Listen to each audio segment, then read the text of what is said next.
Alors aujourd'hui, je voulais te faire un peu une vidéo spéciale, te parler un peu d'une technique qui est pas du tout popularisée en France, même qui est, comment dire, critiquée. Enfin, c'est même pas considéré comme une technique en fait en France, c'est considéré comme une erreur et comme un truc de débutant, et que si tu continues à faire ça, tu risques de te bousiller plus qu'autre chose. Donc là, je vais te parler en fait du soulevé dos rond.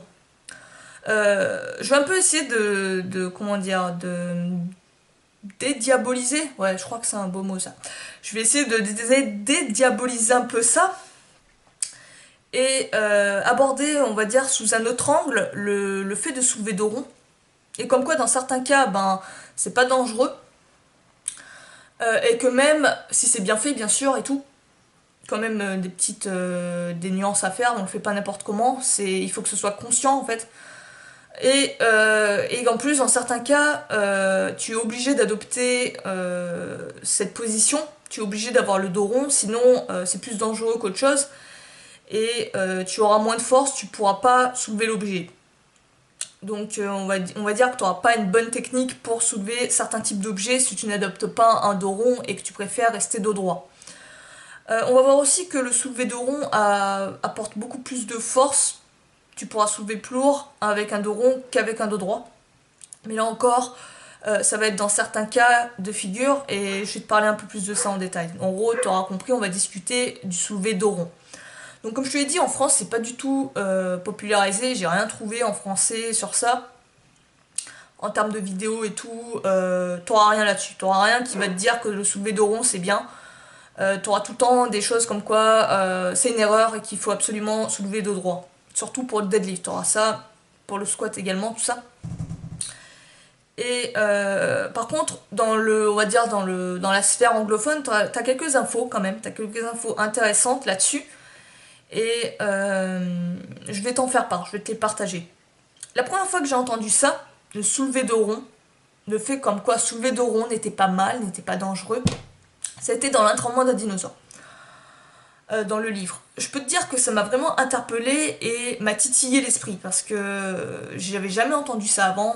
Je savais depuis, comme tout le monde te dit ça, que soulever de dos de rond c'est pas bon, que ça va te niquer le dos, qu'il faut soulever dos droit. Il faut que tu sois dos droit, il faut que ta colonne vertébrale ne fasse pas de flexion et qu'elle soit droite, hein, neutre. Il y en a même carrément qui te disent cambré pour être plus que droit, tu vois, limite. Il y en a, c'est ça dans le délire, mais voilà.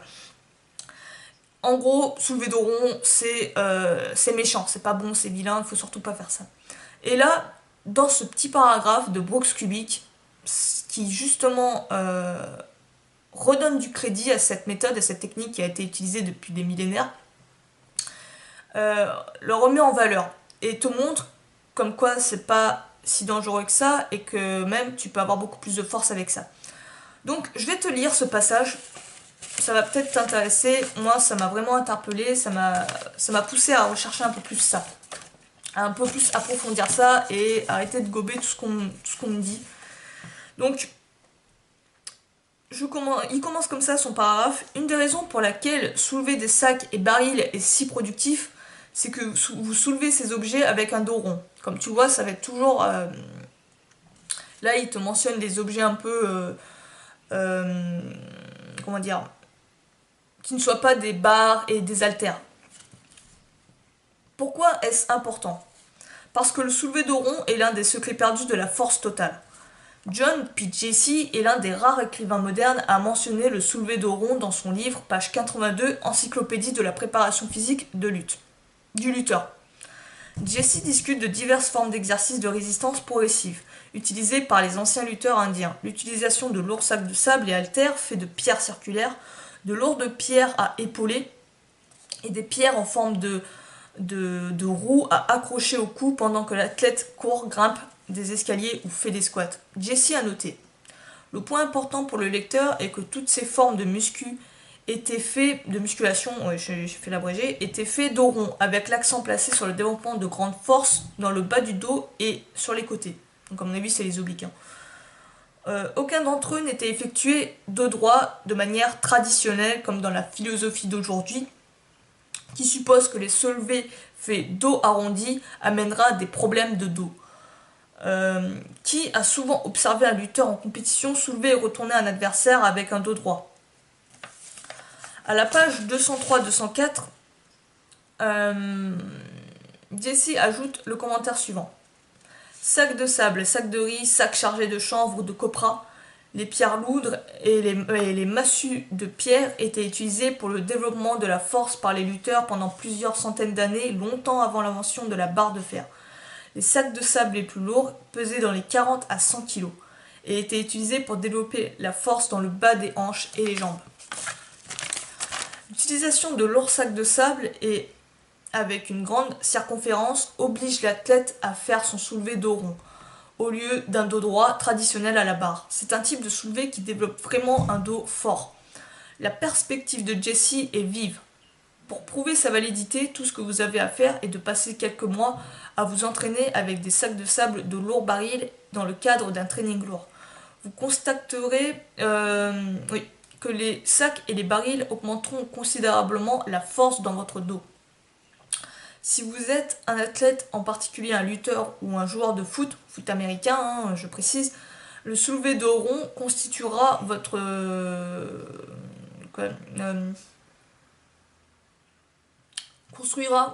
soulevé dos rond construira votre dos exactement de la manière dont il doit être développé pour combattre un adversaire sur le tatami ou sur le terrain de jeu.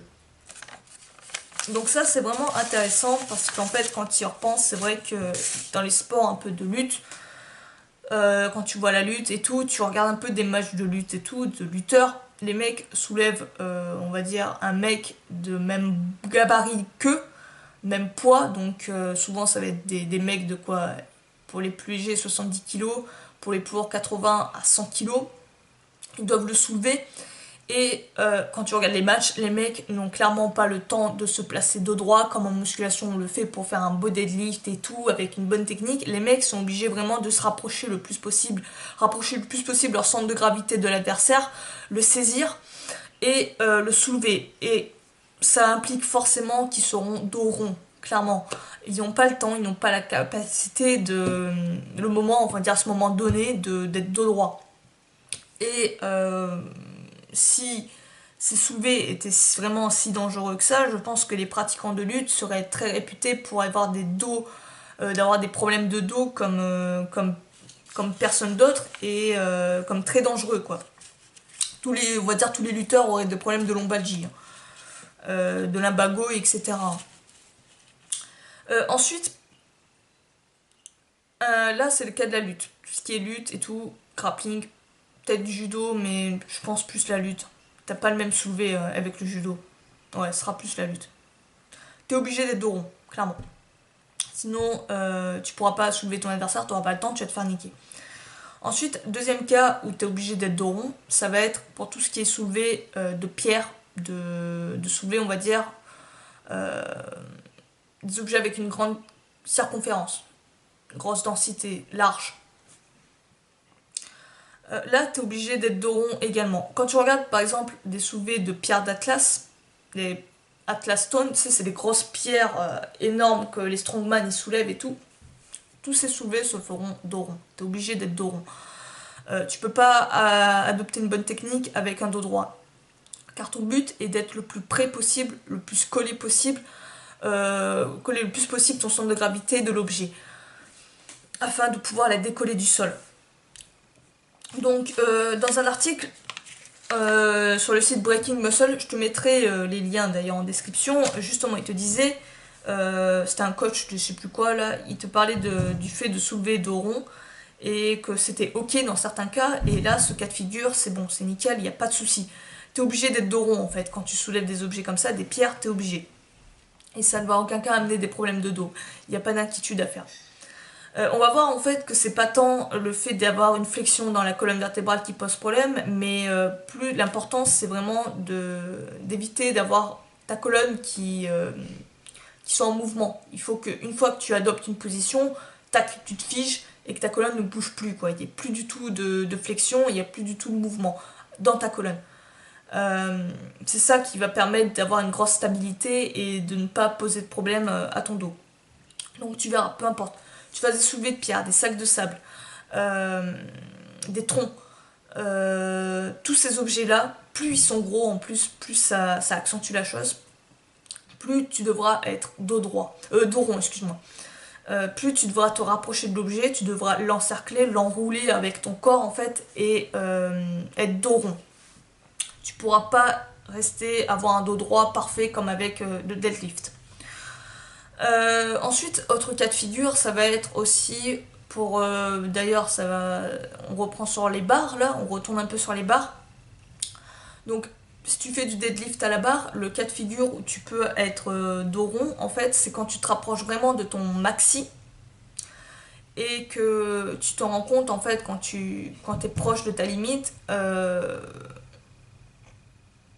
c'est quasiment impossible de garder ton dos droit sur toute la portion du mouvement. Tu auras forcément un moment une sensation d'arrondi très légère sur le haut du dos, essentiellement le haut du dos. Tu vas avoir vraiment cette sensation arrondie dans le haut du dos et tout simplement parce que tu te rapproches de tes maxi et là en gros on va dire que tu t'aides de ton dos pour soulever la charge. Mais il n'y a pas de souci avec ça.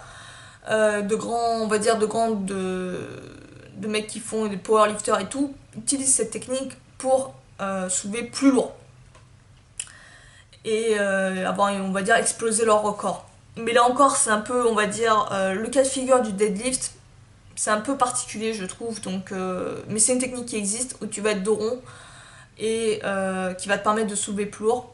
Et même si tu testes un peu vers tes maxi, on va dire vers tes 2 reps, une rep max, tu te rendras compte que ton dos, le haut de ton dos s'arrondit légèrement, très légèrement, même si tu fais l'effort de rester dos droit, immanquablement tu auras un peu ta technique tu auras ton dos qui va s'arrondir pour supporter la charge, la soulever. C'est pas forcément un mal en soi, hein, comme je te le dis encore. L'important en fait, quand j'ai fait un peu mes recherches, l'important c'est de ne pas avoir une flexion importante, trop importante sur les lombaires, la zone des lombaires, le bas du dos. Le mieux c'est vraiment d'avoir sa flexion, on va dire son arrondi sur le haut du dos. Là apparemment c'est vraiment ce qu'il y a de plus sûr au niveau du haut du dos. Donc là encore, il faudrait vraiment fouiner plus en détail. J'aurais bien voulu avoir vraiment les détails de ouf là-dessus. Pour vraiment bien expliquer, bien pratiquer et tout. Mais en tout cas, donc ça c'est pour ce qui est soulevé à la barre. En tout cas, pour tout ce qui est soulevé d'objets, on va dire, hors barre, hein, pierre, sac de sable et tout, là, immanquablement, tu dois être dos rond, tu dois bien garder la bonne technique, avoir le dos le plus stable possible. Alors, comment bien s'y prendre? Comment bien faire et tout pour bien pratiquer la technique? Comme je t'ai dit, le plus important n'est pas tant le fait d'avoir une flexion ou pas dans la colonne vertébrale. Le plus important, je pense, c'est avoir une tension dans tout ton corps. Je reprends toujours ce principe-là, je reprends toujours cette même phrase. Si la tension n'est pas dans le muscle, elle est dans l'articulation. C'est la même chose. Quand tu veux soulever ton objet du sol et que tu l'enroules, il faut à un moment donné que tu gagnes tout ton corps avant de soulever la charge. Que tu gagnes vraiment tout ton corps, tes abdos, ton dos, ta colonne, et ça bouge plus. Bam, ça bouge plus. Et après, tu tires avec tes jambes comme pour un deadlift, avec tes hanches, tac. Et en faisant ça, tu expérimentes. Au début, tu commences avec des charges légères, tu vois en fait, est-ce que tu as des douleurs, est-ce que tu as des inconforts et tout. Et à ce moment-là, soit tu abandonnes la technique si vraiment tu veux pas chercher plus loin, ou soit tu vois ce qui va pas, tu testes autre chose, t'expérimentes.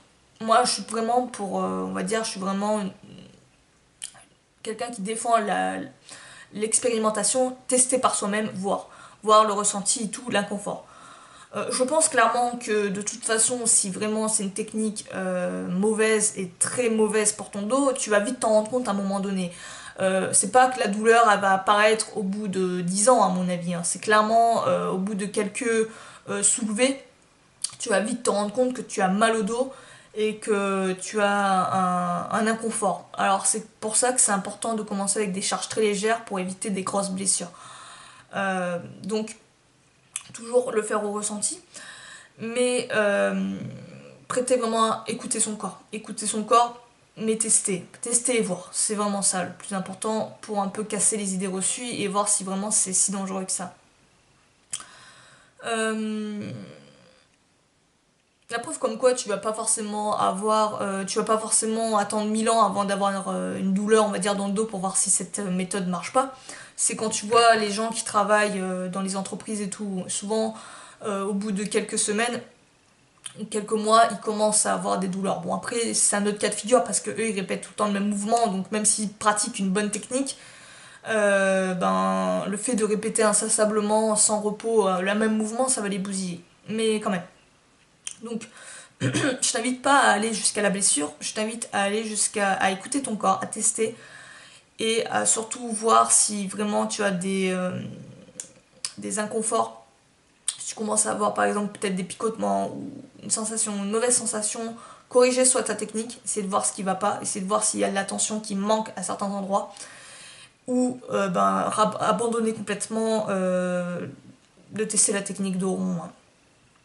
Alors du coup, que faire? Est-ce qu'on abandonne complètement la technique dos rond, enfin dos droit, et on l'adopte par rapport à la technique dos rond? Alors pas du tout. Clairement, la technique dos droit, moi je l'affectionne énormément, je l'apprécie beaucoup. D'ailleurs, moi personnellement, je continuerai toujours à être dos droit sur du deadlift, sur du squat aussi. Et, euh, et par contre, quand je ferai mes soulevés un peu plus, on va dire, avec des objets bruts, là, je vais adopter vraiment un dos rond, mais y aller progressivement, renforcer cette prise, on va dire, ce positionnement, et y aller vraiment en douceur et tester, tenter, et voir. Comme je t'ai dit, mes derniers entraînements à la pierre et tout, au tronc, j'ai pas eu vraiment d'inconfort, j'ai vraiment pas ressenti d'inconfort. J'étais plutôt à l'aise. Mais il faudrait voir sur du plus long terme. Mais en tout cas, sache que c'est une méthode qui existe, une technique qui existe et qu'elle est utilisée aussi bien par les powerlifters, on va dire les mecs qui font du deadlift en compétition pour vraiment soulever plus lourd, mais également qu'elle est utilisée dans d'autres pays, quoi. Que les mecs ils sont pas forcément dos droit, ils sont dos rond, comme les lutteurs indiens qu'ils citent dans ces exemples où les mecs ils se cassent pas vraiment le cul à avoir un dos droit et tout, ils sont dos rond et apparemment ils n'ont aucun problème de dos. Donc c'est intéressant. Sachant que si cette méthode te permet non seulement de renforcer ton dos de manière plus intense, ça peut être vraiment intéressant de s'y pencher et de l'inclure dans ses entraînements. Après donc faut voir. En tout cas, moi personnellement, dos rond justement, je suis hyper ouverte à ça. Dans certains soulevés, t'es obligé d'être dos rond pour bien faire le mouvement justement, pour pas te blesser. Tout ce qui est soulevé de pierre d'Atlas, tu regarderas les vidéos de Strongman, les mecs sont dos rond. Tout ce qui est soulevé d'objets bruts, j'avais appelé ça comme ça. Et dans certains cas de figure pour le deadlift, lorsque tu te rapproches vraiment de tes charges maximales, où là ton dos va s'arrondir légèrement, le haut de ton dos va s'arrondir légèrement pour soulever la charge. Je te renvoie à 2 articles que j'ai lus là-dessus. Il y en a un de Logan Christopher. Donc Christopher Logan, c'est un mec qui est intéressé sur le travail du strongman. Et lui, il a fait justement ses soulevés dos rond, mais il présentait comment dire, aucune gêne justement au niveau des lombaires et tout. Il avait aucune blessure en soulevant dos rond. Et il soulevait bien plus lourd. Donc on l'a beaucoup critiqué et tout dans ses vidéos. Et il renvoyait, il disait toujours, dans son article, il faisait référence qu'il connaît beaucoup de personnes qui, même s'ils ont une bonne technique, ont des problèmes de dos, même s'ils sont dos droit, même s'ils soulèvent de droit, arrivent à avoir des problèmes de dos. Et à l'inverse, il connaît beaucoup de personnes qui sont dos rond, mais qui n'ont pas de problème de dos. Donc ça pose à réfléchir à ce que vraiment soulever dos droit te prévient des blessures et peut t'éviter clairement à avoir des blessures. Donc ça, je sais pas. En tout cas, moi, depuis que je soulève dos droit, j'ai pas eu de blessure, je me sens bien, je me sens forte. Donc je reste dos droit. Et dos rond, comme je t'ai dit, c'est tout nouveau, j'expérimente tranquillement, j'y vais en douceur, je connais pas. J'y vais pépère. Et en fait, du moment que je reste vraiment, que je crée la tension dans mon corps, que on va dire que je pressurise, que je contracte bien mes abdos, que je ramène mon centre de gravité le plus proche possible de la pierre, de l'objet, je garde gainé tout le muscle, tous mes muscles sont gainés avant de soulever la charge. et que ben, ma colonne reste stable, ben, avec ça j'ai aucun problème quoi. J'ai clairement, je ressens aucun problème. Donc j'espère que ça t'aura intéressé, que ça t'aura fait un peu réfléchir et comment dire, voir les choses sous un autre angle. Et dis-moi ce que t'en penses en commentaire. Alors je pense, est-ce que cette vidéo va faire polémique? J'en sais fiche trop rien, mais en tout cas voilà, je voulais discuter un peu de ça. Y a rien en français là-dessus, ça fait chier quoi. Je ferai peut-être des vidéos là-dessus. Je vais m'y pencher, je vais faire peut-être mon entraînement un peu plus poussé sur les pierres, les sacs de sable et tout. Et je te partagerai ma manière de faire, je te partagerai ça en vidéo et je te laisserai me dire ce que t'en penses. Expérimente, essaie de voir. Je te mets en tout cas les liens des articles en commentaire. Ils en anglais, mais bon, prends Google Traduction, tu fais copier-coller Google Traduction, tu vas vite comprendre le sens primaire de cet article. Mais en tout cas, j'espère que tu auras vu qu'en fait, soulever de rond n'est pas forcément si dangereux comme on peut penser. Et que tu peux très bien, sur certaines fois, ben, t'es obligé en fait d'être dos rond pour des objets, on va dire du soulevé d'objets bruts. T'as pas d'autre choix pour bien faire le mouvement. Et le plus important n'est pas vraiment peut-être la flexion dans la colonne, mais peut-être plus le fait de garder la tension musculaire à travers tout le mouvement, pas avoir de relâchement. Moi je pense que c'est plus ça le nerf de la guerre. Après c'est ma façon de voir les choses, n'hésite pas, dis-moi en commentaire ce que t'en penses et tout. Si t'as des questions et tout, tu me les poses, je te répondrai. Peut-être que je ferai d'autres vidéos là-dessus. Je pense que je vais faire des vidéos un peu plus sur la technique, sur ma manière de faire. Mais regarde aussi un peu les soulevés de pierre d'Atlas. Tu verras, les mecs, ils sont dos rond, un truc de ouf. Puis pareil, les gars qui font la lutte, ils peuvent pas être dos droit. Ils peuvent pas, ils ont pas le temps. Et je pense pas qu'ils aient non plus des dos complètement fracassés. Enfin bref, j'ai peut-être tort, mais en tout cas, dis-le moi en commentaire, n'hésite pas, fais-moi savoir en commentaire, ce sera avec plaisir que je le lirai. Et sur ce, moi je vais te laisser et je te dis à la prochaine. N'hésite pas, teste un peu les soulevés de rond et vois si bien sûr ça te fait pas mal.